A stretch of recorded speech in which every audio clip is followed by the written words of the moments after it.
Okay, I just have to get this off of my chest. The Avatar franchise is 100% based off of South Sudanese people. Literally phenotypically taken from us. Tall, lanky, dark, ethereal, otherworldly. We're not called blue-black for no reason. Names like this new character, Barang. Meanwhile, our homies on the block are called Garang. Gatluak. You've got the Acholi, like Suli. It's not just the Aduts and the Anoks, because when you hear the language of the Na'avi, at least as a South Sudanese person, you're like, Aiwa, manangajwak which sounds mad familiar, right? Yeah. And we've been covering ourselves in ash for centuries. It's a tradition shaped by our climate and cattle herding cultural practices.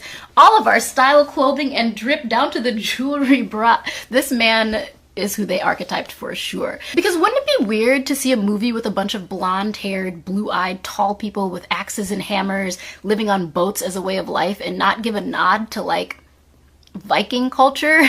And you might think, like, why does any of this matter? It's all made up anyway. Well, Cap, no, it's not. You're actually telling the story of real people, like Pocahontas. It's fiction rooted in real people, which in this case erases those people from any credit of their own culture, only to be remembered through a myth, which is problematic because fiction becomes fact when it's the only version that people ever see. Ask any Indigenous person how real Pocahontas turned out. And as a filmmaker myself, my commitment to the craft is about the truth, because good filmmakers want to tell the most authentic version of a story, even if it's fictional.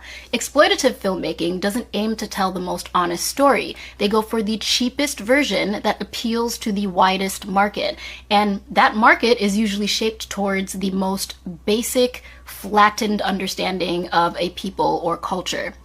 So should filmmakers be allowed to make whatever they want? Could Zoe Saldana play Nina Simone? Sure. Would it be the most honest rendition of that story?